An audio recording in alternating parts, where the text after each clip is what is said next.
ಒಂದು ದೊಡ್ಡ ದೇವಸ್ಥಾನದಲ್ಲಿ ಗಂಟೆ ಹೊಡಿತಿದ್ನಂತೆ. ಬರೀ ಗಂಟೆ ಹೊಡೆದಷ್ಟೇ ಅವ್ನ ಕೆಲಸ. ಮಂಗಳಾರತಿ ಆಗ್ಬೇಕಾದ್ರೆ ಗಂಟೆ ಹೊಡಿಬೇಕು, ಅದೇ ಅವ್ನ ಕೆಲಸ. ಬಟ್ ಆ ದೇವಸ್ಥಾನಕ್ಕೆ ಫಾರಿನರ್ಸ್ ತುಂಬಾ ಬರಕ್ಕೆ ಹಿಡಿತಾರೆ.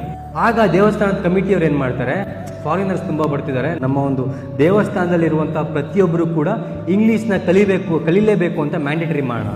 ಸೊ ಈ ಗಂಟೆ ಹೊಡಿಯೋನಿಗೆ ಓದೇ ಇಲ್ಲ, ಅವನು ಇಂಗ್ಲೀಷ್ ಬರೋದೇ ಇಲ್ಲ ಅವನಿಗೆ. ಅವನು ಹೋಗಿ ಹೇಳ್ತಾನೆ ನನಗೆ ಇಂಗ್ಲೀಷೇ ಬರ್ತಿಲ್ಲ ಅಂತ. ಬರೀ ಇಂಗ್ಲೀಷ್ ಮಾತಾಡೋಕೆ ಬರೋರಿಗೆ ಮಾತ್ರ ನಮ್ಮಲ್ಲಿ ಕೆಲಸ, ನಿನಗೆ ಕೆಲಸ ಇಲ್ಲ ಹೋಗು ಅಂತ. ಅವನು ಯೋಚನೆ ಮಾಡ್ತಾನೆ. ಅದೇ ದೇವಸ್ಥಾನದ ಹೊರಗಡೆ ಒಂದು ಟೀ ಶಾಪ್ ಹಾಕ್ತಾನೆ.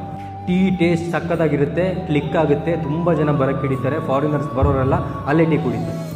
ಸೊ ಅವ್ನಿಗೆ ದುಡ್ಡು ಬರುತ್ತೆ. ಆ ದುಡ್ಡಿನಿಂದ ಅವ್ನು ರೆಸ್ಟೋರೆಂಟ್ ಮಾಡ್ತಾನೆ, ಅಲ್ಲೇ ಲಾಡ್ಜ್ ಮಾಡ್ತಾನೆ. ಸೊ ಫಾರಿನಿಂದ ಬರುವಂಥ ಎಲ್ಲರೂ ಕೂಡ ದೇವಸ್ಥಾನಕ್ಕೆ 100-200 ರೂಪಾಯಿ ಹಾಕಿದ್ರು ಕೂಡ ಲಾಡ್ಜಿಗೆ, ಹೋಟೆಲ್ಗೆ 1000 ರೂಪಾಯಿ ಹಾಕ್ತಿದ್ರು. ದೇವಸ್ಥಾನಕ್ಕಿಂತ ಚೆನ್ನಾಗಿ ಅವ್ನು ಡೆವಲಪ್ ಆಗ್ಬಿಟ್ಟ. ಸೊ ಒಂದು ದಿವಸ ಒಬ್ಬ ಫಾರಿನರ್ ಬಂದು ಅವನಿಗೆ ಕೇಳ್ತಾರಂತೆ, ಇಂಗ್ಲೀಷಲ್ಲಿ ಮಾತಾಡ್ತಾರೆ. ಅವನು ಇಂಗ್ಲೀಷ್ ಬರಲ್ಲ ಅಂತಾನೆ. ಯು ಡೋಂಟ್ ನೋ ಇಂಗ್ಲೀಷ್ ಅಂತ. ಅಲ್ಲ, ನನಗೆ ಇಂಗ್ಲೀಷ್ ಬಂದಿದ್ರೆ ಇಷ್ಟೊತ್ತಿನ ಗಂಟೆ ಬಾರಿಸ್ಕೊಂಡಿರ್ತಿದ್ದೆ ಅಂತ. English is a language, English is not a knowledge. ಹಂಗಂದು ಮಾತ್ರ ಇಂಗ್ಲೀಷ್ ಕೆಟ್ಟದ್ದು ಅಂತ ಹೇಳ್ತಿಲ್ಲ, ಇಂಗ್ಲೀಷೇ ಎಲ್ಲ ಅನ್ನೋದು ಕೆಟ್ಟದ್ದು. ಎಷ್ಟೋ ಜನ ಮಕ್ಕಳಿಗೆ ಕನ್ನಡ ಮಾತಾಡೋಕ್ಕೆ ಬರೋದಿಲ್ಲ. ಯಾಕೆ? ನಾವು ಮಕ್ಕಳಿಗೆ ಏನು ಹೇಳ್ತೀವಿ, ಇಂಗ್ಲೀಷ್ ಕಲಿ ಮೊದಲು.